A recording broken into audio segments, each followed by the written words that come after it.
Hello everyone, this is the part 2 of the one shot video for the unit number 4 subject fundamental of mechanical engineering. इस video में हम discuss करेंगे unit 4 का जो remaining part जो हमारा one shot video के part 1 में कवर नहीं हो पाया था. These part will be covered in the part 2 of the one shot video for unit number 4. In this lecture we will cover about the construction and working of the hydraulic turbines and the hydraulic pumps. Hydraulic turbines क्या होते हैं, hydraulic pump क्या होते हैं, कैसे ये work करते हैं, क्या इनका प्रिंसिपल है, क्या इनका कंस्ट्रक्शन है, everything will be discuss in this one shot video. And we will also discuss about the hydraulic lift कि हाइड्रोलिक लिफ्ट क्या होती हैं, किस प्रिंसिपल पे वर्क करती हैं और क्या इनका कंस्ट्रक्शन है. So we will start from the first, what is hydraulic machine. तो सबसे पहला क्वेश्चन जो आपके दिमाग में आता है वो आता है व्हाट इज हाइड्रोलिक मशीन. तो हाइड्रोलिक मशीन वो मशीन होती हैं जो हाइड्रोलिक एनर्जी को मैकेनिकल एनर्जी में या मैकेनिकल एनर्जी को फिर से हाइड्रोलिक एनर्जी में कन्वर्ट कर सकती हैं. तो hydraulic machine simply defined as those machine which converts either hydraulic energy into mechanical energy और mechanical energy into the hydraulic energy. इन मशीन को बोलेंगे हम लोग हाइड्रोलिक मशीन्स. बेसिकली हाइड्रो जो हमने वर्ड यूज किया है वो इसलिए यूज किया है क्योंकि इन मशीन में जो फ्लूइड रहता है वो हम वाटर यूज करते हैं. तो वाटर के लिए हमें यूज करना है तो इसका मतलब हमने नाम दिया है इसको हाइड्रो. ये हाइड्रोलिक मशीन का पर्पस यही है कि यहाँ पर जहां पर हम यूज करते हैं वहां पर वाटर को हम एज ए फ्लूइड यूज करेंगे. नाउ अब बात करते हैं कि ये जो हम मैकेनिकल एनर्जी और इलेक्ट्रिकल एनर्जी की बात कर रहे हैं, किस एनर्जी को हम हाइड्रोलिक एनर्जी बोलेंगे और किस एनर्जी को हम मैकेनिकल एनर्जी बोलेंगे. तो वाटर के पास जो एनर्जी रहेगी, the energy possessed by the water is called as hydraulic energy. आप वाटर की एनर्जी को प्रेशर की फॉर्म में, उसकी पोटेंशियल एनर्जी की फॉर्म में, तो वाटर की एनर्जी को जहां भी हम यूटिलाइज करेंगे that energy is called as hydraulic energy. और जो भी एनर्जी शाफ्ट पे अवेलेबल होती है, शाफ्ट का मतलब ये हुआ जो फैन है, जो आपके घर में फैन यूज करते हैं, उस फैन की जो शाफ्ट है जिस पर ब्लेड्स रोटेट करती हैं, उस शाफ्ट के पास जो पावर है that power is called as mechanical power या मैकेनिकल एनर्जी. तो यहां पर क्योंकि हम लोग टरबाइन की या पंप की बात करेंगे तो यहां पर टरबाइन की या पंप की शाफ्ट पे जो भी पावर अवेलेबल रहेगी that is called as the mechanical energy और मैकेनिकल पावर. नाउ स्पेसिफिकली अगर हम बात करें तो अगर मैं स्पेसिफिक डेफिनेशन बताऊं तो जो टरबाइन होता है, so turbine are those machine which converts the hydraulic energy into the mechanical energy. Turbine का काम क्या है? टरबाइन का काम है हाइड्रोलिक एनर्जी को मैकेनिकल एनर्जी में कन्वर्ट करना. And the turbine are the power producing device, ये पावर को प्रोड्यूस करती हैं. दूसरी तरफ जब हम पंप की बात करते हैं, pump are the reverse of the turbine. Pump just turbine का रिवर्स करेगा, ये मैकेनिकल एनर्जी को फिर से हाइड्रोलिक एनर्जी में कन्वर्ट करेगा. So pump are those hydraulic machine which converts mechanical energy into the hydraulic energy. और पंप जो होता है basically pump is a power consuming device. इसे चलाने के लिए पावर ये कंज्यूम करता है. जो घर में हमारे पंप लगे होते हैं, सेंट्रीफ्यूगल पंप जिसे आम भाषा में मोटर बोल दिया जाता है, या सबमर्सिबल पंप, ये सारे के सारे पंप जब भी एनर्जी कन्वर्ट करेंगे तो इन्हें कुछ ना कुछ एनर्जी की रिक्वायरमेंट रहती है जिसे हम इलेक्ट्रिसिटी की फॉर्म में इसको देते हैं. तो आपको सिंपली याद रखना है कि टरबाइन जो होते हैं बेसिकली ये पावर प्रोड्यूसिंग डिवाइसेस हैं और जो पंप होते हैं ये पावर कंज्यूमिंग डिवाइसेस हैं. नाउ अब स्पेसिफिकली हम एक एक करके बात करेंगे. पहले हम टरबाइन की बात करेंगे, फिर हम पंप की बात करेंगे. तो टरबाइन में हमें वर्किंग पढ़नी है दो टरबाइंस की, तो वो हम डिस्कस करेंगे, उसके बाद पंप की तरफ जाएंगे. तो सिंपली फोकस पहले हम करते हैं टरबाइन के ऊपर. तो टरबाइन को जैसे मैंने अभी थोड़ी देर पहले आपको बताया, turbines are those hydraulic machine which converts the hydraulic energy into the mechanical energy. जो भी हाइड्रोलिक मशीन हाइड्रोलिक एनर्जी को मैकेनिकल में कन्वर्ट करेगी. अब हाइड्रोलिक एनर्जी कौन सी एनर्जी की बात कर रहे हैं हम लोग? The energy possessed by the water, जो वाटर के पास एनर्जी है. और मैकेनिकल एनर्जी कौन सी बात कर रहे हैं हम लोग? जो आपकी एनर्जी उस शाफ्ट के पास है. तो जो भी ये कन्वर्जन कर रही होगी मशीन उसको हम नाम देंगे turbine. That machine will be called as turbine. ठीक. नाउ अब ये हमने मैकेनिकल एनर्जी बना तो ली, अब इस मैकेनिकल एनर्जी हम करेंगे क्या? तो basically this mechanical energy is further converted into the electrical energy. इस मैकेनिकल एनर्जी को हम फर्दर इलेक्ट्रिकल एनर्जी में कन्वर्ट कर देते हैं with the help of the generator. Her turbine के साथ एक शाफ्ट कपल्ड होती है जनरेटर की, जिसका काम क्या होता है? जो मैकेनिकल एनर्जी आपने प्रोड्यूस की है इस मैकेनिकल एनर्जी से फिर से इसे कन्वर्ट कर देना इलेक्ट्रिकल एनर्जी में, जो हम सबके काम के लिए. नाउ ये जो इलेक्ट्रिक पावर हम बना रहे हैं, जो इलेक्ट्रिकल एनर्जी हम प्रोड्यूस कर रहे हैं, किससे? With the help of the hydraulic energy, water की एनर्जी से. इस एनर्जी को बोलते हैं हम लोग hydro electric power. This energy is called as hydro electric power. Hydro electric power का मतलब क्या हुआ कि आपने जो इलेक्ट्रिसिटी प्रोड्यूस की वो हाइड्रो मींस वाटर से प्रोड्यूस की. That's why this energy is called as hydro electric power. जो भी हम यहाँ डिस्कस करेंगे everything can be availed on the application of the gateway classes from the google google play store and you can also find the same on the WhatsApp and the Telegram, जैसा कि पहले मैं बता चुका हूं, तो link उसकी आपको डिस्क्रिप्शन मिल जाएगी, वहां से आप इजीली जो नोट्स हैं उन्हें आप अवेल कर सकते हो। नाउ दोबारा हम टॉपिक पे चलते हैं। तो हम जिन टर्बाइंस की हम जब बात कर रहे थे अभी, क्योंकि हम टर्बाइन की बात कर रहे हैं, तो टर्बाइन का this is the simple general layout of the hydro electric power plant, जहां पर हाइड्रो इलेक्ट्रिक यानी कि जहां पर वाटर से इलेक्ट्रिसिटी बनाई जाती है, ये उसका एक जनरल लेआउट है। इस जनरल लेआउट में अगर देखेंगे आप, हम सबसे पहले क्या करते हैं, what we will do, first we store the water up to some height, हम वाटर को किसी हाइट तक स्टोर करके रखते हैं, जिसको हम आम भाषा में डैम बोलते हैं। डैम का काम क्या होता है, dam basically store the water, उसी एनर्जी को यूटिलाइज करेंगे उसे मैकेनिकल एनर्जी में कन्वर्ट करने के लिए। तो हम सबसे पहले एक डैम में वाटर को स्टोर करके रखेंगे, और फिर इस डैम से, और जहां पर हमारा टर्बाइन इंस्टॉल्ड है, तो टर्बाइन के इंस्टॉलेशन तक हम वाटर को फ्लो कराएंगे एक पाइप के थ्रू, जिसको नाम दे रहा है पेनस्टॉक पाइप। तो पेनस्टॉक पाइप वो पाइप होता है जो वाटर को फ्लो कराता है आपके डैम के हेडरेस्ट लेवल से टुवर्ड्स दी टर्बाइन। तो टर्बाइन तक जो पानी फ्लो करेगा वो क्या लगा pipe, that pipe will be called as penstock pipe. ये यहां पर टर्बाइन लगा हुआ है, इस टर्बाइन के साथ कपल्ड होता है एक जनरेटर।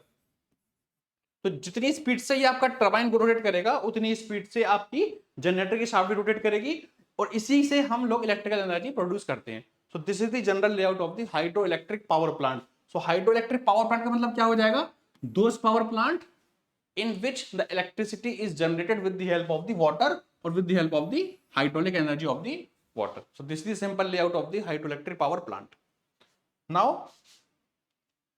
अब बात करते हैं हम लोग क्लासिफिकेशन की। तो टर्बाइन की डेफिनेशन हो गई कि दो machine which converts the hydraulic energy into mechanical energy is called as turbine. अब टर्बाइन को हम किस तरह से क्लासिफाई कर सकते हैं, so turbine can be classified into different categories into different ways. Turbine को क्लासिफाई करने के बहुत सारे तरीके हैं, कुछ पॉइंट्स मैं आपको यहाँ बता दे रहा हूं। सबसे पहला तरीका है the turbine classification according to the energy available at the inlet. अब इनलेट किसको बोलेंगे, आउटलेट किसको बोलेंगे, जो थोड़ी देर पहले आपने डायग्राम देखा जो हाइड्रोइलेक्ट्रिक पावर प्लांट का है, जहां से वाटर आपका इन करेगा, तो जहां से वाटर इन करेगा उसको बोलेंगे हम लोग इनलेट। जहां से वाटर का इन होगा that is called as the inlet of the turbine, और वाटर स्ट्राइक करने के बाद जहां से लीव करेगा that will be called as outlet of the turbine. So inlet simply means जहां से वाटर आपका टर्बाइन में इन करेगा, और आउटलेट भी जहां से वाटर आपका टर्बाइन से आउट या एग्जिट करेगा। सो इसी बेसिस पे कि टर्बाइन के इनलेट पे कौन सी एनर्जी अवेलेबल है, इसके बेसिस पे हम टर्बाइन को दो तरीके से क्लासिफाई कर सकते हैं। One is called as the impulse turbine and another is called as the reaction turbine.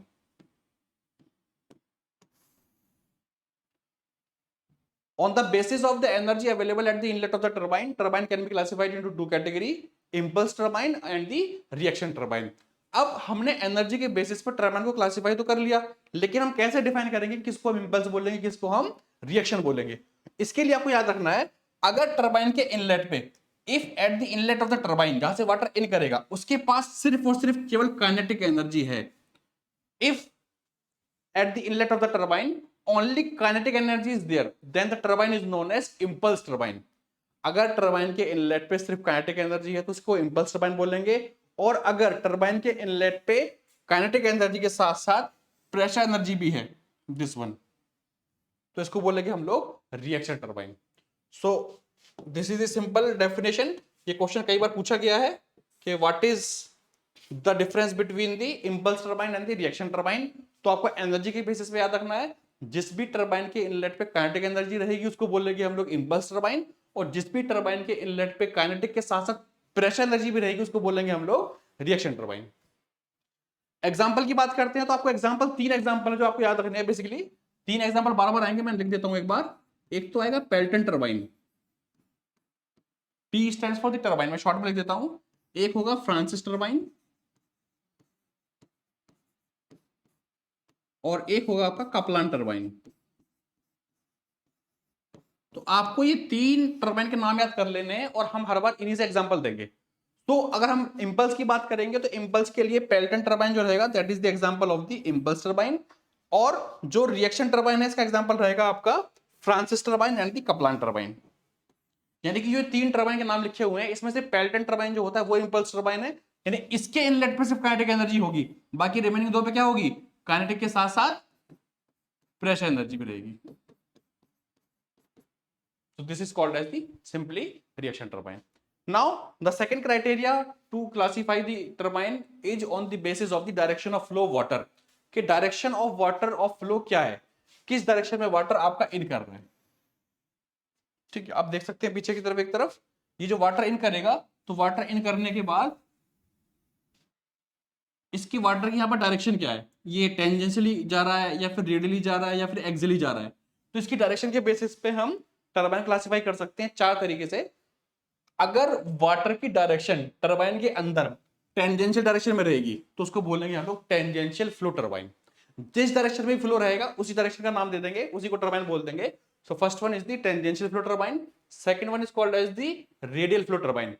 अगर वाटर की डायरेक्शन रेडियली है, यानी वाटर रेडियली अंदर जा रहा है टरबाइन के अंदर, तो उसको बोलेंगे हम लोग radial flow turbine.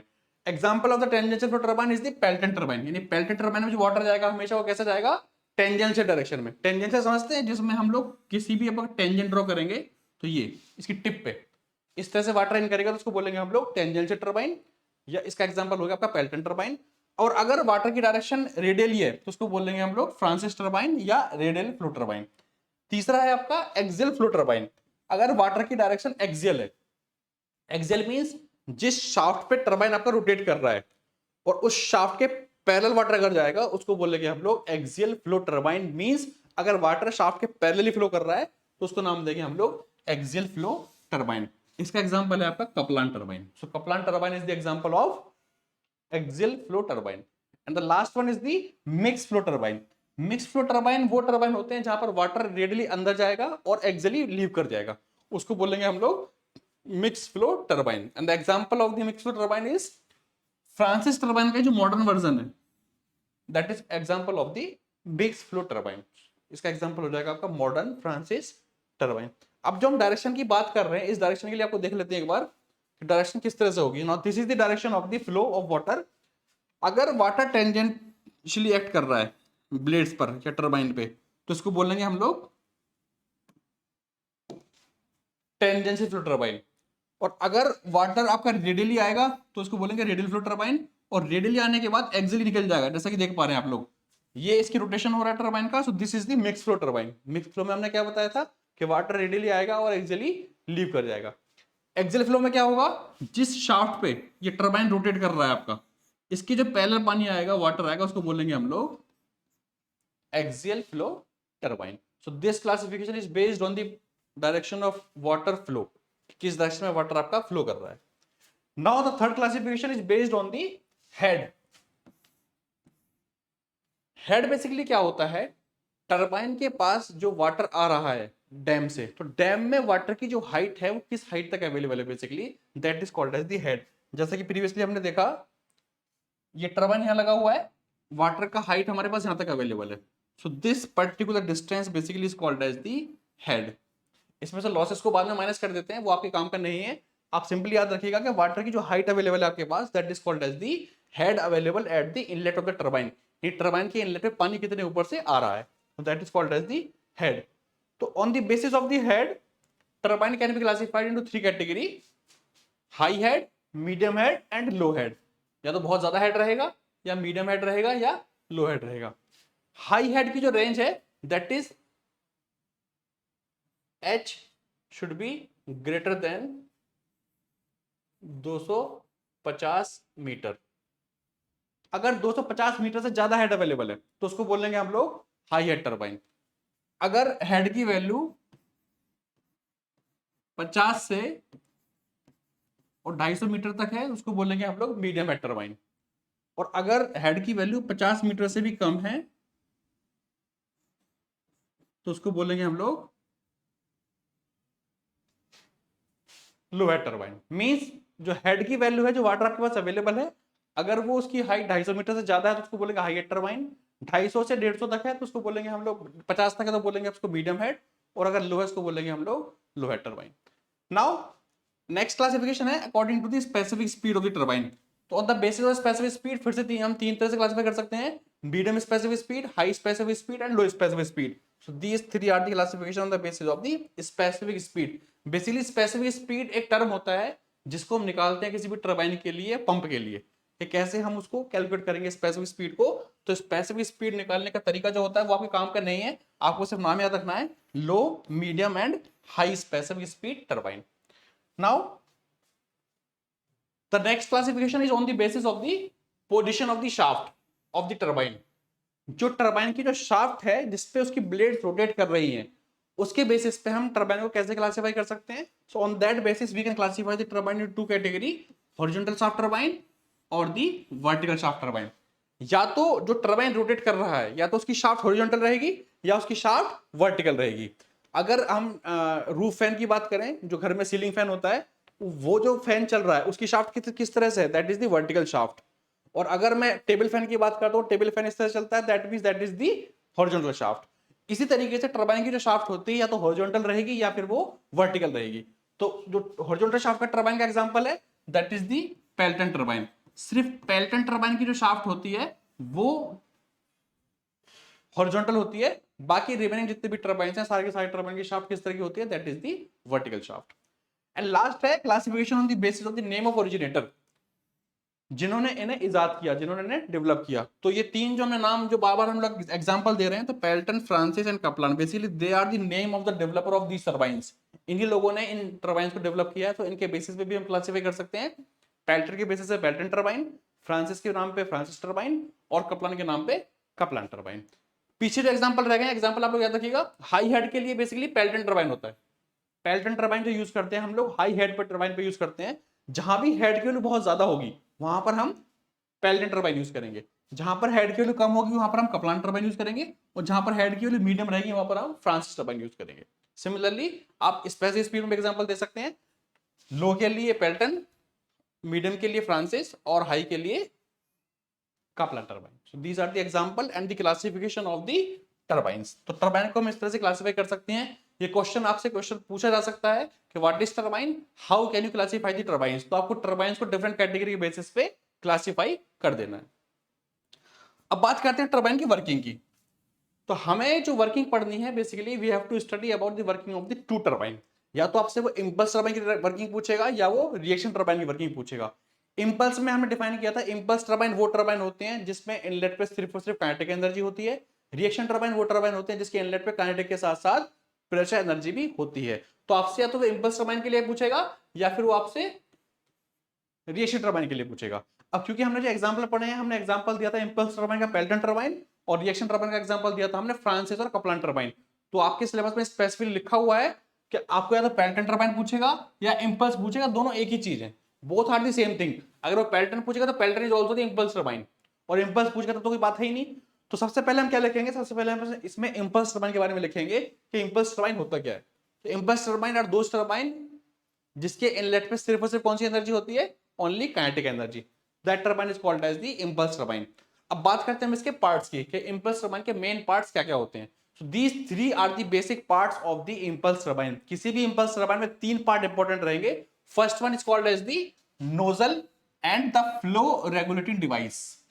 This is the schematic diagram for the Pelton turbine. ये पेल्टन टरबाइन का डायग्राम है जिसके अंदर एक व्हील होता है, ये वाला, इसके ऊपर ब्लेड्स लगी होती हैं, आप देख पा रहे होंगे बहुत इजीली, और यहां पर लगा होता है nozzle, this one is the nozzle. ठीक, जो पहला पार्ट है हमारा। And the second one is the runner and the buckets, ये वाला जो हम बात कर रहे हैं, दिस इज द रनर, ये व्हील है, दिस इज द रनर, और इसके ऊपर लगी हुई है बकेट्स। और फ्लो रेगुलेटिंग डिवाइस, बेसिकली ये क्या होगा, जो यहां पर ये लगा हुआ है, फ्लो रेगुलेटिंग डिवाइस का काम क्या है, ये वाटर को कंट्रोल करता है, कितनी क्वांटिटी वाटर हमें भेजनी है, कितनी क्वांटिटी वाटर नहीं भेजनी है। And third one is the casing. ये तीन इंपॉर्टेंट पार्ट हैं किसी भी पेल्टन टरबाइन के। अब एक एक पार्ट को हम डिस्कस कर लेते हैं जरा डिटेल में। देखिए, सबसे पहले बात करता हूं मैं नोजल की। तो नोजल का काम क्या होता है, जो भी वाटर आपका पेनस्टॉक पाइप से आ रहा है, this is the penstock pipe, यानी डैम से आपका वाटर यहां से आ रहा है। So when the water comes from the penstock pipe, तो it comes from here like this, तो जैसे ही पेनिस्टॉक पाइप आपका यहाँ पर पहुंचेगा टरबाइन के पास, तो यहाँ पर सबसे पहले क्या लगा हुआ है, नोजल। तो नोजल का काम क्या रहेगा, nozzle will convert this pressure energy of the water into the kinetic energy into form of the jet. ये इस वाटर को काइनेटिक एनर्जी में कन्वर्ट कर देगा एक जेट की फॉर्म में। नोजल से जब वाटर पास होगा तो this water will convert in the form of the jet with the having some of kinetic energy half mv²। तो जिस एनर्जी से स्ट्राइक करेगा उसके पास कौन सी एनर्जी, यहां पर सिर्फ और सिर्फ काइनेटिक एनर्जी है। That's why this turbine is called as impulse turbine. हमने यहां पर टरबाइन को सिर्फ और सिर्फ काइनेटिक एनर्जी दी है, इसीलिए हमने इसको नाम दिया है इंपल्स टरबाइन। दूसरी बात, जो फ्लो रेगुलेटिंग डिवाइस है, तो flow regulating device basically used to control the quantity of water. जो घर में आप पानी की टंकी या टेप यूज करते हैं, उसमें हम जितना टंकी को खोलेंगे उतना ही पानी ज्यादा आएगा, जितना टंकी को कम कर लेंगे उतना ही पानी कम आएगा। सिमिलरली टरबाइन पे लोड के हिसाब से कि टरबाइन पे लोड कितना है, उसके बेसिस पे हम फ्लो रेगुलेटिंग डिवाइस से क्वांटिटी ऑफ वाटर को यहां पर कंट्रोल कर सकते हैं। दूसरा जो पार्ट है basically runner and the buckets. Runner is nothing but it is the circular wheel on which peri the blades are mounted. Turbine की जिस व्हील पर, ये जो व्हील आपको दिखाई दे रहा है, जिस पर ब्लेड्स लगी होती हैं, बेसिकली इनके बहुत सारे नाम है। कोई ब्लेड्स बोल देता है, कोई वेन्स बोलता है, कोई बकेट्स बोल देता है। Basically these names are on the basis of their shape। तो सबसे कॉमन जो नाम है वेन्स रहेगा, आप चाहो तो वेन्स के नाम पे याद कर सकते हैं, VANES वेन्स। तो जिस सर्कुलर व्हील पे, ये जो व्हील है, the circular wheel on which periphery the blades और vanes are mounted, this wheel is called as the runner. इसी को बोलते हैं हम लोग रनर। और वाटर जब स्ट्राइक करता है तो यही रनर रोटेट करता है, वाटर को कन्वर्ट करने के लिए उसकी हाइड्रोलिक एनर्जी को मैकेनिकल एनर्जी में। And third part is the casing. Casing जो रहेगा इंपल्स टरबाइन के केसिंग, इंपल्स टरबाइन के केस में केसिंग का कोई भी हाइड्रोलिक फंक्शन नहीं होता है। मींस अगर मैं केसिंग को ना भी लगाऊं तो टरबाइन की इफिशियंसी पे कोई फर्क नहीं पड़ेगा। It doesn't affect the efficiency of the turbine. Casing का यहां पर सिर्फ दो ही काम होते हैं। बेसिकली जब टरबाइन इस पे, जब हम जेट स्ट्राइक कराते हैं तो वाटर की स्प्लैशिंग होती है, पानी चारों तरफ फैलता है। तो जब वाटर स्ट्राइक करेगा, पानी चारों तरफ फैलेगा, उसे रोकने के लिए, तो it prevents the splashing of the water. हम इसको कवर कर देते हैं, we will cover this turbine by this casing.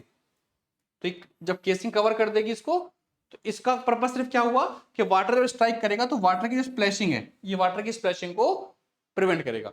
दूसरी चीज, इंस्पेक्शन के लिए जब कोई इंप्लॉइज के पास जाएगा तो कोई हादसा या कोई एक्सीडेंट ना हो जाए, इससे बचने का भी इसका काम है कि ये किसी भी इंप्लॉय को या किसी भी वर्कर को इसके अंदर गिरने नहीं देगा। तो इट प्रिवेंट्स एक्सीडेंट ऑल्सो। सिर्फ इसका काम स्प्लैशिंग ऑफ वाटर को रोकना और एक्सीडेंट को रोकना है, बाकी इसका कोई भी हाइड्रोलिक फंक्शन नहीं है। मींस अगर आप इसे ना भी यूज करेंगे तब भी हमें इसकी इफिशियंसी पे कोई भी फर्क नहीं पड़ेगा। दूसरी चीज, जब वाटर यहां से इन कर रहा है और वाटर जब यहां से स्ट्राइक करने के बाद आउट करेगा आउटलेट से, इनलेट से लेके आउटलेट तक इंपल्स टरबाइन में जो प्रेशर रहता है that will remain same and which is equal to the atmospheric pressure. Atmospheric pressure के ही बराबर वो प्रेशर रहेगा। बाकी जो डिटेल्स हैं आपको नोट्स में मिल जाएंगे, जब आप नोट्स लेंगे वहां से सब आपको वहीं मिल जाएगा लिखा हुआ। दूसरे टरबाइन की बात करते हैं हम लोग। The second one is called as the reaction turbine. तो रिएक्शन टरबाइन और दोस्त टरबाइन जिसके इनलेट पे काइनेटिक एनर्जी के साथ साथ प्रेशर एनर्जी भी रहेगी, that turbine is called as reaction turbine. Now the reaction turbine जो मेन पार्ट्स हैं, the main parts of the reaction turbine are the casing. यहां पर केसिंग का रोल होगा।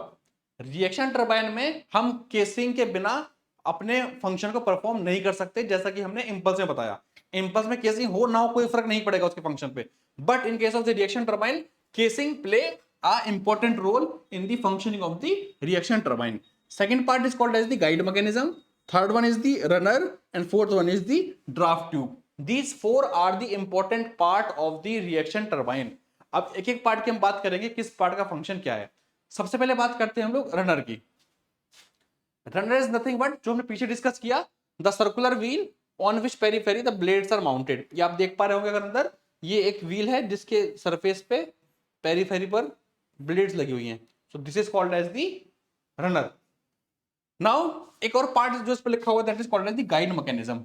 रिएक्शन टरबाइन में जब पेनिस्टॉक पाइप से वाटर आएगा तो वाटर आने के बाद जब ये अंदर की तरफ जाएगा तो वाटर को हमें डायरेक्शन देनी होती है, इसे गाइड करना होता है।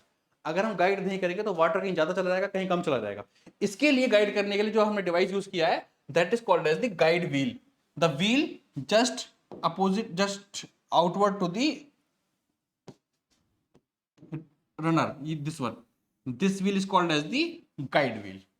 रनर के बाद जो एक और व्हील लगा हुआ है उसका नाम है गाइड व्हील, और गाइड व्हील का काम क्या है, जो भी वाटर पेनिस्टॉक पाइप से आ रहा है उसको गाइड करना और वाटर को स्मूथली रनर के अंदर तक भेज देना. This is the function of the guide wheel.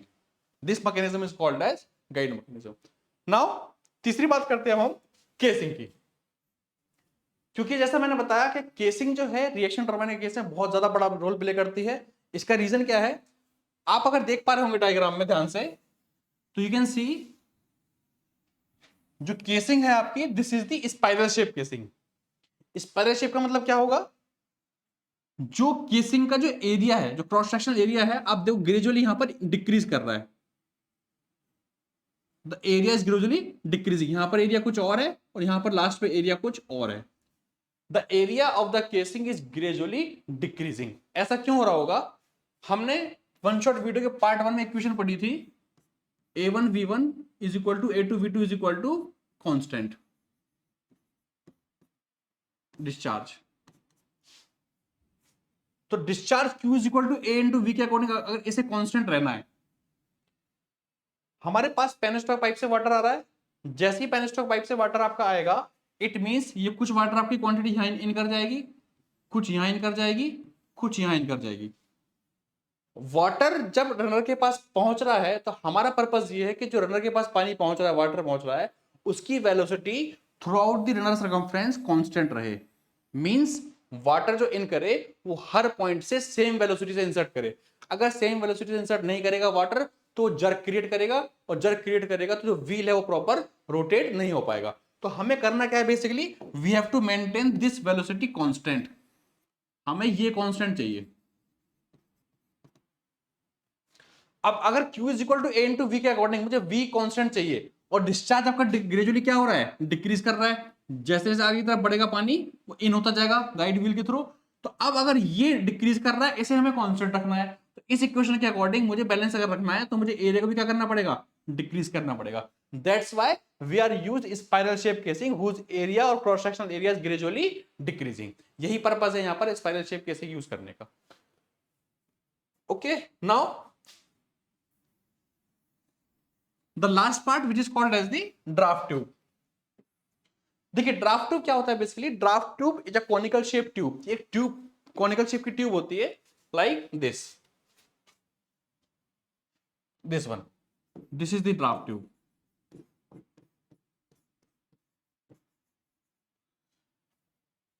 Turbine के एग्जिट पे, ये इसका एक क्रॉस सेक्शनल डायग्राम दिखा रखा है. दिस इज द टरबाइन, ये आपका टरबाइन है जिसमें व्हील रनर लगा हुआ है. This is the cross sectional area.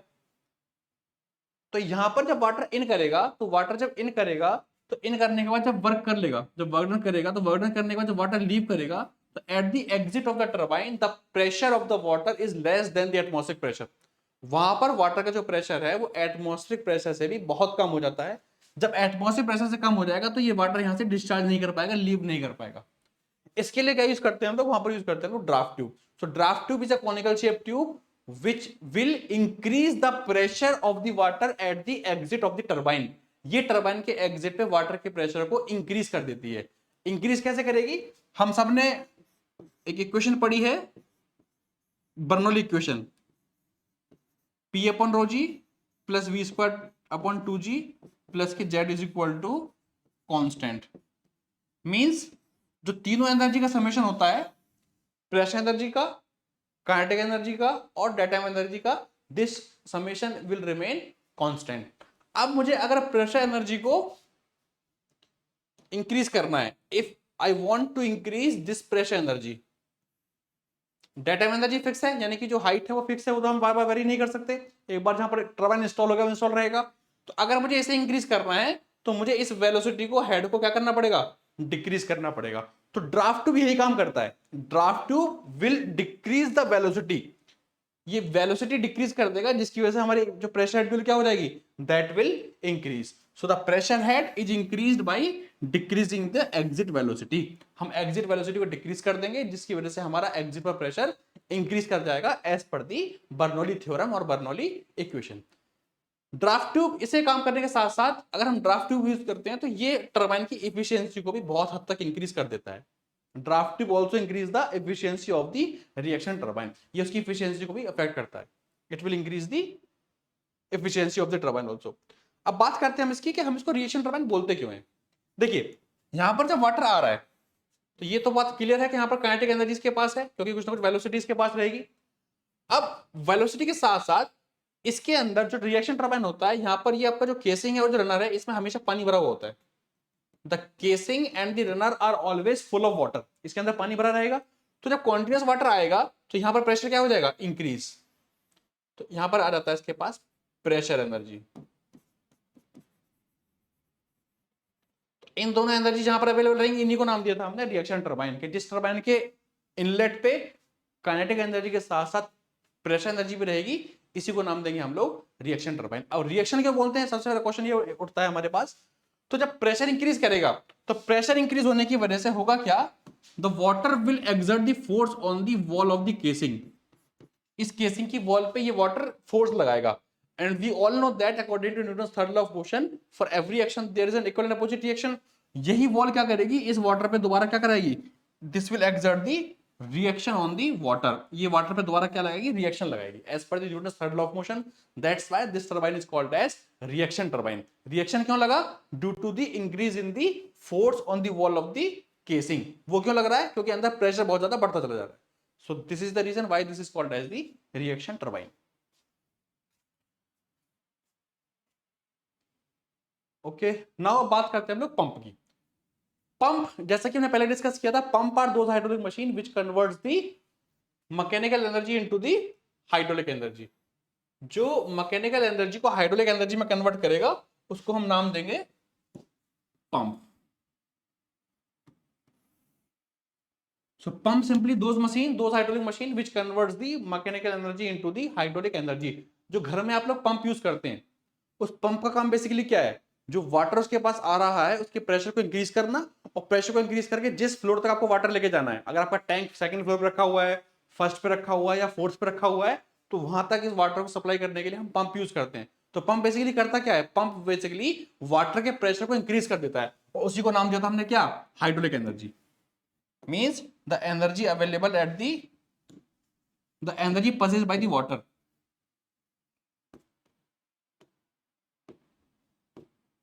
this one, so this is the energy possessed by the water in the pressure form, that energy is called as hydraulic energy।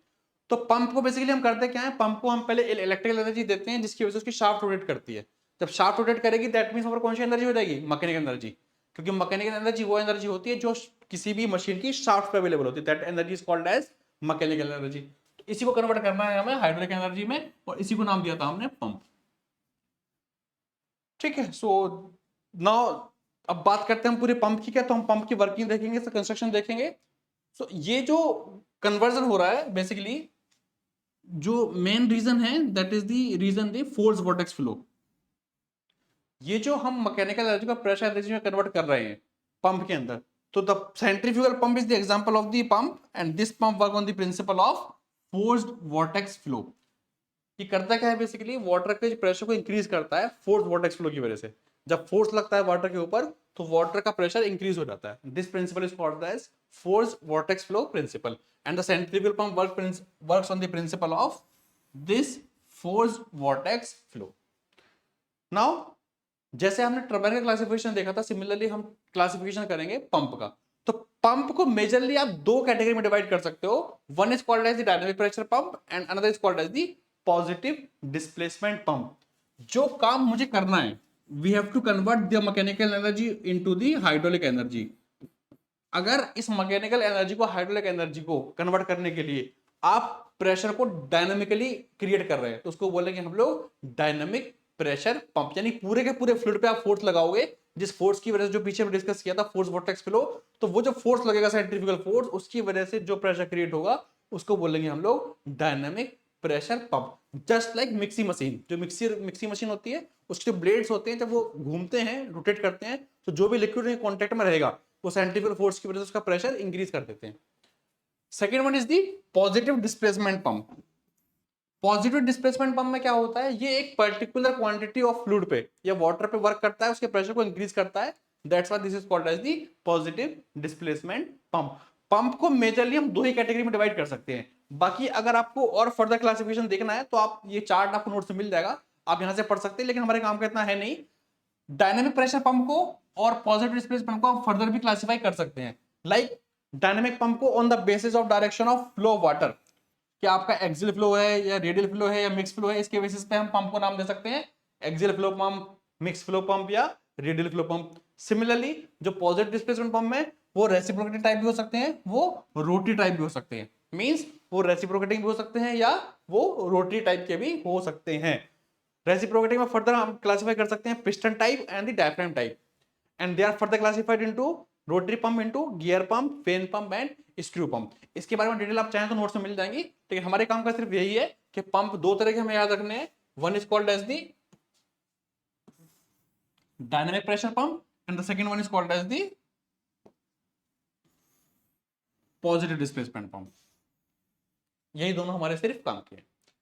अब एक एक करके working देखते हैं। तो सबसे पहले जो हमें वर्किंग देखनी है, तो डायनेमिक प्रेशर पंप का एग्जांपल है, पीछे दे लेता हूं मैं एक बार।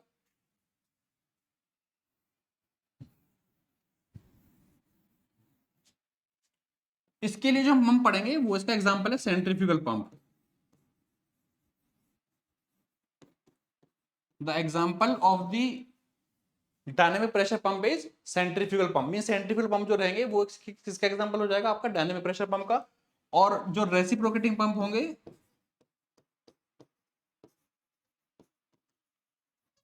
They will be the example of the positive displacement pump. तो हमें इन्हीं दोनों पंप की वर्किंग पढ़नी है, एक सेंट्रीफ्यूगल पंप की और रेसिप्रोकेटिंग पंप की, और एक पंप की वर्किंग आपकी क्वेश्चन में जो यूनिवर्सिटी का पेपर आता है उसमें एक वर्किंग पूछता है, आइदर सेंट्रीफ्यूगल और रेसिप्रोकेटिंग। तो एक एक करके डिस्कस करते हैं। सबसे पहले वर्किंग पढ़ते हैं सेंट्रीफ्यूगल पंप की। तो this is the plot diagram of the centrifugal pump. इसमें जो इंपॉर्टेंट पार्ट है वो कौन कौन से हैं, these are the important part of the centrifugal pump are impeller. Impeller is nothing but it is just like a runner. जो turbine में हम जिसको रनर बोलते हैं, जिस व्हील पर ब्लेड्स लगी होती हैं, उसी को यहाँ पर नाम दिया जाता है इम्पेलर। बेसिकली ये नाम अलग अलग दिए जाते हैं। अगर हम टरबाइन की बात करेंगे तो हम उसको रनर लिखेंगे, और अगर हम पंप की बात करेंगे तो उसको हम इम्पेलर लिखेंगे। So impeller is nothing but it is the circular wheel on which periphery the blades और vanes are mounted. Second one is the casing. The casing same is the spiral shape. Casing क्यों use करेंगे, ताकि हमारी जो velocity रहे, जो pressure रहे, जो डिस्चार्ज रहे, वो थ्रू आउट दी कॉन्स्टेंट रहे। Now the another part suction pipe with football and strainer. You can see ये आपका हो गया यहाँ पर रनर, इसके बाद ये होगी स्पाइरल शेप की केसिंग जिसका एरिया ग्रेजुअली डिक्रीज कर रहा है, और ये जो पाइप है the pipe which connects the pump to the sump level, जहां से वाटर का सक्शन आपको करना है ग्राउंड लेवल से या कहीं से भी, इसको बोलते हैं हम लोग सक्शन पाइप। तो suction pipe is nothing but it is the pipe which connects the pump to the sump level या ग्राउंड लेवल वाटर, जहां से आपको वाटर कनेक्शन देता है, that pipe is called as suction pipe. इसी suction pipe में नीचे दो पार्ट और लगे होते हैं which is called as the foot valve and strainer. ये लगा हुआ है यहाँ पे foot valve and strainer. Strainer is nothing but basically just like छन्नी। तो ये पानी को छानने का काम करेगी, कोई भी पार्टिकल मिट्टी का इसके अंदर ना जाए, ताकि वो पंप के अंदर जाके फ्रिक्शन क्रिएट करे। इसकी वजह से हम यहाँ पर क्या लगा देते हैं, we will put a strainer. आपने अगर देखा हो पंप के नीचे एक जाली बांधी जाती है जब पानी का सक्शन करते हैं, तो ये वही है। स्ट्रेनर का काम सिर्फ क्या है, उसमें से मिट्टी के पार्टिकल्स को अलग कर देना। और जो फुटबॉल लगा हुआ है, तो फुटबॉल की वर्क क्या है, basically this foot valve is a one way wall. एक बार अगर वाटर ऊपर चला गया तो ये ओपन रहेगा, और जैसे ही पंप रुकेगा तो ये तुरंत ऑटोमेटिकली क्लोज हो जाता है। तो वाटर जो आपको ऊपर जा चुका है वो दोबारा नीचे नहीं आएगा। So this foot valve is use to as a one way return valve. ये सिर्फ वाटर को एक ही डायरेक्शन में अलाउ करेगा, रिवर्स डायरेक्शन में वाटर को दोबारा अलाउ नहीं करता है। So this is the suction pipe. Now next pipe is the delivery pipe. इस पंप को और आपके ओवरहेड टैंक को जो पाइप कनेक्ट करता है, that pipe is called as the delivery pipe. तो सेंट्रीफ्यूगल पंप में दो पाइप हैं, एक सक्शन पाइप हो गया और एक डिलीवरी पाइप। सक्शन पाइप वो पाइप है जो पंप को सम्प लेवल से कनेक्ट करता है, और डिलीवरी पाइप कौन सा पाइप है, जो पंप को ओवरहेड टैंक से कनेक्ट करता है, that is called as the delivery pipe. अब हम इसकी वर्किंग की बात करते हैं। तो वर्किंग के लिए जैसे ही हम इलेक्ट्रिसिटी ऑन करेंगे, जैसे ही आप मोटर को इलेक्ट्रिसिटी प्रोवाइड करोगे, तो मोटर जब रोटेट करेगी, बेसिकली पंप जो होता है वो दो पार्ट से मिलकर बना होता है, इसमें मोटर लगी हुई होती है और एक पंप लगा होता है। तो हम जो वर्किंग पढ़ रहे हैं पंप की पढ़ रहे हैं। हमने इलेक्ट्रिकल एनर्जी किसको दी? मोटर को। मोटर पे एक शाफ्ट लगी होती है जो रोटेट करती है, जिसके ऊपर ये इंपेलर लगा हुआ है, इसका पंप का इंपेलर। तो यही मैकेनिकल एनर्जी है जिसको हम, जिसकी हेल्प से हमें इसे कन्वर्ट करना है हाइड्रोलिक एनर्जी में in the form of the pressure of the water. So जैसे ही हम मोटर स्टार्ट करेंगे तो ये जो आपका रनर है, जिसको हमने पंप के केस में नाम दिया है इंपेलर, तो ये इंपेलर रोटेट करना स्टार्ट करेगा, और जैसे ही रोटेट करना स्टार्ट करेगा तो it will create the vacuum pressure inside the chamber. ये केसिंग के अंदर एक वैक्यूम प्रेशर क्रिएट करेगा। जैसे ही वैक्यूम प्रेशर क्रिएट करेगा तो ये जो सक्शन पाइप है जो वाटर को कनेक्ट कर रहा है कहां, सैंपल लेवल से पंप को, तो due to the difference in the pressure, क्योंकि इसके ऊपर कौन सा प्रेशर लगा होगा? Atmospheric pressure. अंदर कौन सा है? Vacuum pressure. तो लिक्विड को फ्लो होने के लिए, किसी भी फ्लूइड को फ्लो होने के लिए एक प्रेशर डिफरेंस की रिक्वायरमेंट रहती है। तो यहाँ पर एटमॉस्फेरिक प्रेशर है जो कि ज्यादा है, यहाँ पर वैक्यूम प्रेशर जो कि कम है। हमने लास्ट वीडियो में डिस्कस किया था, वन शॉट वीडियो के पार्ट 1 में, कि किसको हम एटमॉस्फेरिक प्रेशर बोलेंगे, किसको हम वैक्यूम प्रेशर बोलेंगे। तो वैक्यूम प्रेशर कम है, एटमॉस्फेरिक प्रेशर ज्यादा है, तो इस प्रेशर डिफरेंस की वजह से ये लिक्विड फ्लो होना स्टार्ट हो जाएगा सक्शन पाइप के थ्रू इनसाइड द इंपेलर। और जो इंपेलर का सेंटर है इसे बोलते हैं हम लोग आई ऑफ द इंपेलर, क्योंकि सारी डिस्टेंस इसी से मेजर करेंगे, वर्टिकल डिस्टेंस भी और नीचे की डिस्टेंस भी। तो जैसे ही आपने मोटर स्टार्ट की आपका इंपेलर रोटेट होना स्टार्ट हो जाएगा, और जैसे ही इंपेलर रोटेट होगा अंदर क्या बनेगा? Vacuum pressure. और वैक्यूम प्रेशर बनते ही प्रेशर डिफरेंस की वजह से आपका जो वाटर है वो सम्प लेवल से पंप की तरफ फ्लो करना स्टार्ट कर देगा। और जैसे ही पंप तक पहुंचेगा, अब पंप का काम क्या है? Now this pump will increase the pressure of the fluid which comes in the contact with the blades और वेन्स ऑफ द इंपेलर। ये इंपेलर की जो ब्लेड है उस फ्लूइड को क्या करेंगी? उसके प्रेशर को इंक्रीज कर देंगी। किस प्रिंसिपल पे? On the principle of force vortex flow, जो पीछे में डिस्कस किया था। सेंट्रीफ्यूगल फोर्स लगेगा, उस सेंट्रीफ्यूगल फोर्स की वजह से ये इसके प्रेशर को इंक्रीज कर देंगी। और प्रेशर जब इंक्रीज कर देंगी तो वाटर के पास केवल एक ही रास्ता निकलने का बचता है, थ्रू दी डिलीवरी पाइप। तो ये हाई प्रेशर पे वाटर जहां भी आपको पहुंचाना है ओवर हेड टैंक तक वहां पर पहुंच जाएगा। तो this is the simple construction and working of the centrifugal pump. Now अब बात करते हैं दूसरे पंप की, which is called as the reciprocating pump. So reciprocating pump is also the pump which is used to convert the mechanical energy into the hydraulic energy. ये pump भी क्या करेगा? मैकेनिकल पावर को यूटिलाइज करेगा और उसको convert करेगा pressure energy create करने में। So this is the block diagram of the reciprocating pump. It is just like IC engine. जो आपने IC इंजन में वर्किंग पड़ेगी 4 स्ट्रोक 2 स्ट्रोक इंजन की, तो आपने वहां पर देखा होगा एक सिलेंडर होता है, एक पिस्टन होता है, पिस्टन रॉड होती है, कनेक्टिंग रॉड होती है। Same parts are used here. Here we will use a cylinder. सबसे पहला पार्ट ये लिखा हुआ है, this is the cylinder. Cylinder क्या होता है? जिसके अंदर पिस्टन रेसिप्रोकेट करता है। Okay, now the second part, piston, piston rod, crank and connecting rod. ये जो रेसिप्रोकेटिंग पार्ट है, this is called as the piston. Piston को जो रॉड कनेक्ट करती है, this is called as the piston rod. और crank, this is called as the crank, जो आपकी रोटेट करती है। और इस क्रैंक को और पिस्टन रॉड को जो कनेक्ट करता है, that is called as the connecting rod. ये वाली, ये कनेक्टिंग रॉड क्या करेगी? ये इस पिस्टन रॉड को और कनेक्टिंग रॉड को, क्रैंक को, दोनों को आपस में कनेक्ट करती है। That's why it is called as the connecting rod. अब यहां पर इसके साथ साथ दो पाइप होंगे, सक्शन पाइप और डिलीवरी पाइप। जैसे कि हमने पीछे डिस्कस किया था, सक्शन पाइप वो पाइप होता है जो पंप को सम्प लेवल से कनेक्ट करेगा, और डिलीवरी पाइप वो पाइप होता है जो पंप को ओवरहेड टैंक से कनेक्ट करेगा, या जहां भी आपको वाटर की रिक्वायरमेंट है वहां से कनेक्ट करेगा। इसके साथ साथ इसमें दो वाल्व लगे होते हैं, which is called suction valve and the delivery valve. दो वाल्व हैं, अगर हम ध्यान से देखें, this one, this is suction valve and delivery valve. दोनों ही पाइप में, सक्शन पाइप में और डिलीवरी पाइप में दो वाल्व लगे होते हैं। One is called as the suction valve and one is called as the delivery valve. जो वाल्व सक्शन पाइप में लगा हुआ है उसको नाम देंगे सक्शन वाल्व, और जो वाल्व डिलीवरी पाइप में लगा हुआ उसको नाम देंगे हम लोग delivery valve. Basically they are also the one way returning valve. ये सिर्फ वाटर को एक ही डायरेक्शन में अलाउ करते हैं। अभी वर्किंग देखते हैं हम कैसे करेगा। अब जैसे ही आपका, हमने ये मोटर है, जैसे आप मोटर स्टार्ट करेंगे तो मोटर की शाफ्ट रोटेट करेगी। मोटर की जब शाफ्ट रोटेट करेगी, दैट मींस उसके पास कौन सी एनर्जी आ गई? Mechanical energy. अब करना क्या है? हमें इस मैकेनिकल एनर्जी को यूटिलाइज करना है। बेसिकली यहां पर फंक्शन उल्टा है। आईसी इंजन जो आप लोगों ने पढ़ा होगा या पढ़ेंगे, तो आईसी इंजन में हम क्या करते हैं? बेसिकली जब फ्यूल आता है और कंबशन के बाद जो पावर प्रोड्यूस होती है तो उसके रेसिप्रोकेटिंग मोशन को हम लोग रोटरी मोशन में कन्वर्ट करते हैं। यहां पर हम उल्टा कर रहे हैं, यहां पर हम रोटरी मोशन दे रहे हैं और रोटरी मोशन को रेसिप्रोकेटिंग में कन्वर्ट कर रहे हैं, तो जस्ट उसका उल्टा काम करेगा। तो जैसे आपने मोटर स्टार्ट करी तो मोटर के वो जो क्रैंक लगी हुई है बेसिकली, तो क्रैंक रोटेट होना स्टार्ट हो जाएगी। अब क्रैंक जब रोटेट स्टार्ट करेगी तो सबसे पहले क्या होगा, पिस्टन जब अपनी एक्सट्रीम लेफ्ट पोजीशन पर है, पिस्टन जब एक्सट्रीम लेफ्ट पोजीशन पर है और क्रैंक पोजीशन ए पर है, this is the let's suppose position A of the crank. Now जैसे ही ये क्रैंक रोटेट होना स्टार्ट करेगी तो ये कहां जाएगी, ए से बी, बी से C, let us suppose this is B and this is C. तो क्रैंक जब ए से लेके बी और बी से लेके सी यानी 180 डिग्री तक मूव करेगी या रोटेट करेगी, उस 180 डिग्री रोटेशन में ये पिस्टन क्या होगा, this piston will move extreme left to extreme right, और जब एक्सट्रीम लेफ्ट से एक्सट्रीम राइट की तरफ जाएगा तो इसके अंदर क्रिएट होगा वैक्यूम प्रेशर। जैसा कि इंजेक्शन में आप लोग देखते हैं या पिचकारी जो होली की होती है, हम उसे पीछे की तरफ खींचते हैं तो उसके अंदर वैक्यूम बन जाता है। वैक्यूम जब बन जाता है तो बाहर के पानी में कौन सा प्रेशर होता है, एटमॉस्फेरिक प्रेशर, तो वो ज्यादा होता है, ये कम होता है, तो प्रेशर डिफरेंस की वजह से वाटर आपका फ्लो करना स्टार्ट कर देता है। सिमिलरली यहाँ पर वही कंसेप्ट है, जब पिस्टन आपका एक्सट्रीम लेफ्ट से एक्सट्रीम राइट की तरफ जाएगा तो यहाँ पर अंदर वैक्यूम क्रिएट हो जाएगा, और जब वैक्यूम क्रिएट होगा उस टाइम पे ये वाल ओपन हो जाता है और ये वाल क्लोज रहता है, and the water will go towards the cylinder. क्यों जा रहा है पानी सिलेंडर के अंदर, due to the pressure difference, क्योंकि सिलेंडर के अंदर वैक्यूम प्रेशर है और नीचे कौन सा वाटर प्रेशर लगा हुआ है संप लेवल पर, जहां पर वाटर का लेवल है उसे बोलते हैं हम लोग एटमॉस्फेरिक प्रेशर।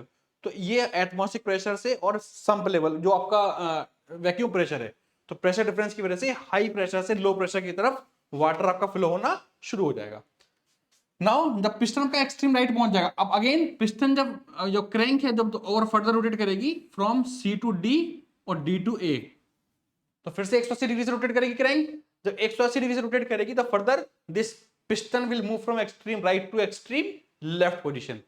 एक्सट्रीम लेफ्ट से जब एक्सट्रीम राइट की तरफ ही आएगा तो जो भी लिक्विड इसके अंदर चला गया है due to the pressure difference, ये उसके प्रेशर को इंक्रीज कर देगा। This pressure will be increase of the fluid. तो जब ये पिस्टन एक्सट्रीम राइट से एक्सट्रीम लेफ्ट की तरफ आ रहा होगा तो ये उस वाटर को या उस फ्लूइड को कंप्रेस कर देगा, बहुत ज्यादा कंप्रेस कर देगा, और जब कंप्रेस कर देगा तो क्या होगा, उसका प्रेशर बहुत ज्यादा इंक्रीज हो जाएगा। एट द सेम टाइम ये वाल्व का क्लोज रहेगा, और प्रेशर जब एक लिमिट से ज्यादा बढ़ जाएगा उस टाइम पे ये डिलीवरी वाल्व आपका ओपन हो जाएगा और लिक्विड को निकलने के लिए केवल एक ही रास्ता बचेगा, थ्रू दिस डिलीवरी पाइप। तो ये डिलीवरी पाइप से वाटर आपका बाहर निकल जाएगा। ठीक, फिर से क्या होगा, जब पिस्टन अगेन मूव करेगा तो पिस्टन फिर क्या होगा, एक्सट्रीम लेफ्ट से एक्सट्रीम जब राइट की तरफ जाएगा फिर से सक्शन होगा वाटर का, और फिर कंप्रेस करेगा, फिर से डिलीवरी देगा। तो ये सक्शन और डिलीवरी कॉन्टिन्यूसली चलती रहेगी। तो रेसिप्रोकेटिंग पंप में वाटर का सक्शन और वाटर की डिलीवरी ये अल्टरनेट स्ट्रोक में चलती रहती है। एक स्ट्रोक में वाटर का सक्शन होगा, एक स्ट्रोक में वाटर की डिलीवरी होगी। ये इसका डिसएडवांटेज है कि रेसिप्रोकेटिंग पंप में जो डिस्चार्ज मिलता है हमें वो कॉन्टिन्यूस डिस्चार्ज नहीं मिलेगा। क्यों नहीं मिलेगा, क्योंकि जब आपका पंप सक्शन करेगा तो सक्शन के टाइम पे डिलीवरी नहीं है, और जब डिलीवरी करेगा तो डिलीवरी टाइम पे कोई भी सक्शन नहीं करेगा। तो एक टाइम पे एक ही काम करेगा स्ट्रोक में, या तो वो सक्शन करेगा या वो डिलीवरी का देगा। This reciprocating pump is called as single acting reciprocating pump, क्योंकि इसमें वाटर सिर्फ पंप जो पिस्टन है इसकी एक ही तरफ एक्ट कर रहा है, that's why it is called as single acting reciprocating pump. इस चीज से बचने के लिए हम क्या कर सकते हैं, we can use double acting reciprocating pump. So what will we do in double acting reciprocating pump, we will use just 2 number of pipes. This is the block diagram of the single acting जो हमने अभी discuss किया। Now this is the diagram of the double acting reciprocating pump. Double acting में क्या होगा, जो problem हमारी यहाँ पर क्रिएट हो रही थी, हम यहाँ पर एक पाइप और ऐड कर देंगे, एक सक्शन पाइप और एक डिलीवरी पाइप, जैसे कि यहाँ देख पा रहे हैं आप लोग। तो these two are the suction pipe and these two are the delivery pipe. इससे क्या होगा, जब पिस्टन इधर के पाइप से सक्शन करेगा तो इधर से डिलीवरी दे देगा, और जब पिस्टन वापस जब आएगा तो यहां से सक्शन कर लेगा और यहां से डिलीवरी दे देगा। तो जो हमारी जो पल्स की फॉर्म में डिस्चार्ज मिल रहा था जो कि सिंगल एक्टिंग रेसिप्रोकेटिंग में था, अब यहां पर हमें डिस्चार्ज कैसे मिल जाएगा, हमें वो डिस्चार्ज कॉन्टिन्यूस डिस्चार्ज मिल जाएगा, और इसको हम एक कॉमन पाइप में कनेक्ट कर लेंगे। So the discharge will remain continuous. So this is the simple difference between the single acting reciprocating pump and the double acting. Double acting means water is acting on both sides, this side and this side also. This one. तो water आपका यहाँ भी act कर रहा है piston के, और water आपका यहाँ भी एक्ट कर रहा है, that's why it is called as double acting reciprocating pump.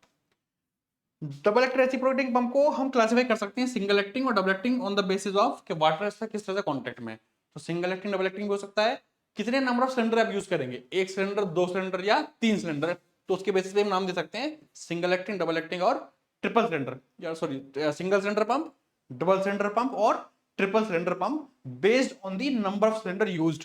Number of cylinder means ये कितने सिलेंडर आपने यूज किए, एक, दो या तीन। तो टरबाइन हो गया और आपका पंप हो गया। Now the last topic which remains is called as hydraulic lift. So hydraulic lift is nothing but it is a device which is used for carrying passenger or goods from one floor to another floor।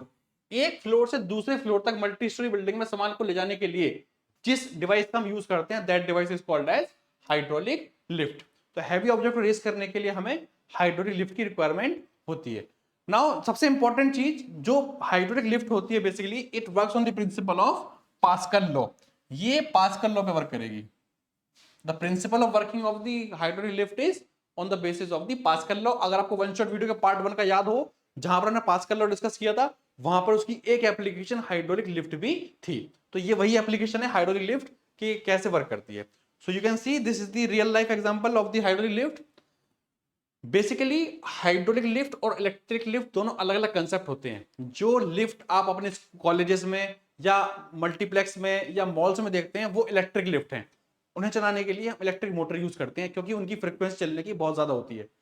जहां पर lift के चलने की frequency कम हो और हमें power भी waste ना करनी हो, तो सिंपली हम without power hydraulic lift use कर लेते हैं। इसके लिए किसी इलेक्ट्रिकल पावर की रिक्वायरमेंट नहीं है, सिंपली हम फोर्स लगाएंगे और फोर्स की वजह से वो इजीली ऊपर की तरफ लिफ्ट हो जाएगा। तो जनरली वहां पर यूज किया जाता है जहां पर हमें सामान कभी कभी ऊपर लेकर जाना है। जैसे कि आप एग्जांपल दे सकते हैं, ये बाइक है, इस बाइक को इससे ऊपर गोडाउन होगा तो गोडाउन लेकर जाना है, तो हो सकता है उस बाइक को उससे 15 दिन के बाद ले जानी हो, 20 दिन में ले जानी हो, तो हम वहां पर हम इलेक्ट्रिक लिफ्ट यूज ना करके ये हाइड्रोलिक लिफ्ट यूज कर सकते हैं। इसके लिए किसी पावर की रिक्वायरमेंट नहीं है, सिंपल पास्कल लॉ पे वर्क करेगी और पास्कल लॉ के हिसाब से ही ये प्रेशर को ट्रांसफर कर देगी। पास्कल लॉ क्या बताया था मैंने, अगर फ्लूइड रेस्ट पर है तो प्रेशर की इंटेंसिटी क्या होती है, the intensity of pressure will be equal in all direction, means P1 is equal to P2। तो स्मॉल एरिया पे फोर्स लगाएंगे और ज्यादा एरिया पे आपको फोर्स अचीव हो जाएगा, मिल जाएगा। ये है पास्कल लॉ। तो hydraulic lift basically works on the principle of pascal law. This is the first statement and it is a device which is used for carrying passenger and goods in a multi-story building from one floor to another floor for the persons and for the heavy objects। अब बात करते हैं इसके types की। तो hydraulic lift दो तरह की होंगी। तो two types of hydraulic lift are there, one is called as the direct acting and another one is called as the suspended type.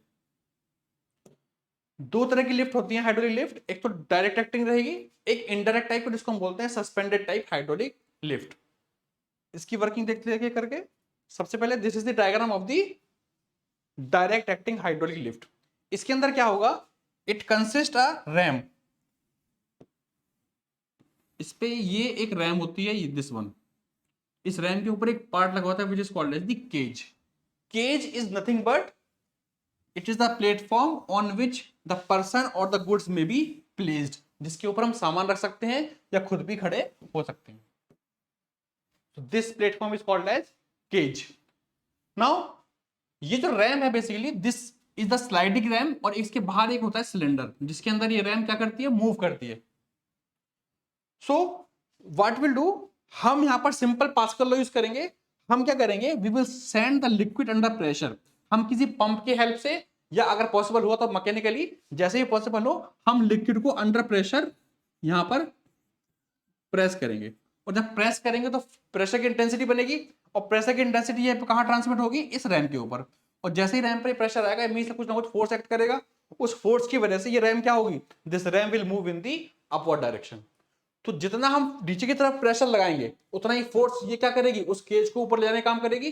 So whenever we want to send और to lift the heavy object और the person from one floor to another floor, we will send the pressurised fluid. हम fluid को pressure की form में अंदर भेजेंगे और वो जो फोर्स लगाएगी उसकी वजह से वो लिफ्ट ऊपर की तरफ मूव कर जाएगी। और जब मुझे लिफ्ट नीचे की तरफ मूव करानी है तो नीचे की ग्रेविटी भी लग रही है, तो हमें सिर्फ सिंपली क्या करना है, हमें इस प्रेशर को रिलीज करना है। तो जो लिक्विड हमने अंदर भेजा है प्रेशर की फॉर्म में, इसको हम रिमूव कर देंगे और लिफ्ट आपकी दोबारा क्या हो जाएगी, नीचे की तरफ आ जाएगी। This is the simple working of the lift which is called as the direct acting hydraulic lift. इसमें कुछ नहीं करना है, सिर्फ प्रेशर को, जो आपका लिक्विड है उसको प्रेशर की फॉर्म में अंदर भेजना है, ये इस पे फोर्स लगाएगा और ये इसको अप एंड डाउन मूव करा देगा। So this is called as the direct acting hydraulic lift. Same दूसरा आता है आपका जो सेकंड टाइप ऑफ लिफ्ट है, that is called as the suspended type और the indirect type. So this suspended type hydraulic is nothing but इस पे जो केज होता है, केज बेसिकली मैंने क्या बताया था, वो प्लेटफॉर्म जिसके ऊपर हम कोई सामान या पर्सन जो हम खुद खड़े हो सकते हैं, this is called as the cage. इस केज को हम क्या करेंगे, we will hang this cage by a rope. एक रोप के थ्रू हम इसको एक पुली के ऊपर सस्पेंड करके रखते हैं, मींस लटका के रखते हैं। सस्पेंड का मतलब क्या हुआ, हमने इसको लटका के रखा हुआ है।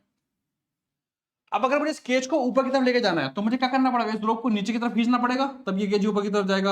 अगर मुझे केज नीचे लेके आना है तो मुझे रोप को ढीला छोड़ना पड़ेगा, दोबारा ये केज नीचे की तरफ आ जाएगा। तो केज को ऊपर ले जाना है तो मुझे रोप को नीचे की तरफ खींचना पड़ेगा, और केज को नीचे लाना है तो मुझे रोप को ऊपर की तरफ वापस भेजना पड़ेगा। अब इसके लिए हम क्या अरेंजमेंट करते हैं, we will connect this rope via a arrangement which is called as jigger, JIGGR। ये जो अरेंजमेंट है नीचे की तरफ। अब हम नीचे का अरेंजमेंट देखते हैं पहले पूरा, इसको मैं रफ कर देता हूं जरा एक मिनट के लिए। ये जो पार्ट है which is called as जिगर, इसमें दो पुली होती हैं, one pulley is the fix pulley, एक पुली फिक्स होती है, and one pulley is the movable pulley. यानी ये पुली फिक्स है, ये अपनी पोजीशन से नहीं हिलेगी, जो मूवेबल पुली है ये अपनी पोजीशन से मूव कर सकती है। इस मूवेबल पुली पे ही हम क्या करते हैं, we will connect a RAM.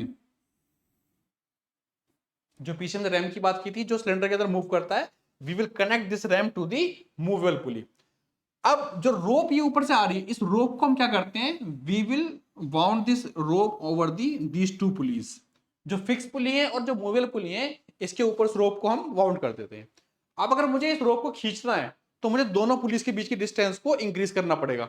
जब दोनों पुली के बीच की डिस्टेंस इंक्रीज होगी तभी ये रोप नीचे की तरफ खींचेगी, और जब मुझे लिफ्ट को ऊपर की तरफ लेके जाना है, मींस मुझे दोनों पुली के बीच की डिस्टेंस बढ़ानी पड़ेगी। और जब मुझे सामान नीचे लेके आना है केज के थ्रू, तो मुझे दोनों पुली के बीच की डिस्टेंस कम करनी पड़ेगी। अब ये डिस्टेंस कम हो जाता कैसे करेंगे, तो क्योंकि जो हमने पुली ली है, एक फिक्स पुली है और एक मूवेबल पुली है, तो ये जो रैम कनेक्ट है, इस रैम के थ्रू हम यहां पर एक कनेक्शन के through we will send this one. जो काम हम डायरेक्ट एक्टिंग लिफ्ट में लिक्विड भेज रहे थे प्रेशर की फॉर्म में, वो काम हम यहां पर करेंगे। जैसे आप लिक्विड अंडर प्रेशर भेजोगे तो it will exert the force on the RAM, ये रैम पे फोर्स लगाएगी, और उस फोर्स की वजह से ये रैम क्या करेगी, this ram will move in the this direction, left direction. और जब फोर्स लगेगा तो दोनों पुली के बीच की डिस्टेंस क्या हो जाएगी, इंक्रीज हो जाएगी। तो जब भी मुझे केज को ऊपर लेके जाना है तो पुली की डिस्टेंस इंक्रीज करनी पड़ेगी दोनों पुली के बीच में। वो इंक्रीज कैसे होगी, वो इंक्रीज होगी by sending the pressurised fluid inside the chamber to the ram. Ram के पास में फ्लूइड भेजना पड़ेगा प्रेशर की फॉर्म में, which will exert the force on the ram. उस फोर्स की वजह से रैम क्या होगी, this ram will move in the this direction and the distance between the two pulley will be increased. अब जैसे मुझे सामान मुझे वापस नीचे लेके आना है, तो ग्रेविटी की वजह से मुझे कुछ काम नहीं करना पड़ेगा, वो ग्रेविटी से अपने आप केज नीचे की तरफ आ जाएगी। उसके लिए मैं क्या करूंगा, दोनों पुली के बीच की डिस्टेंस को कम कर दूंगा। और कम कैसे होगा, जो भी प्रेशराइज्ड लिक्विड इसके अंदर गया हुआ है, इसको मैं दोबारा बाहर रिमूव कर लूंगा, तो ये पुली फिर से क्या हो जाएगी, दोबारा उस फिक्स पुली के पास पहुंच जाएगी। Means the distance between the two pulley will be reduced, और जैसे डिस्टेंस कम हो जाएगी so the cage will move in the downward direction. तो अब करना है तो मुझे दोनों पुली की डिस्टेंस बनानी पड़ेगी बीच की, और मुझे डाउन करना है तो दोनों पुली के बीच की डिस्टेंस कम करनी पड़ेगी। सो this is the working principle of the suspended type hydraulic lift. Both the lift work on the principle of pascal law, दोनों ही पास्कल लॉ पे वर्क कर रही है। So this is all about the construction and working of the lift. जो हमने अभी discuss किया सब कुछ लिखा हुआ है, आप नोट्स के थ्रू अवेल कर सकते हैं जैसा कि मैंने पहले बताया था।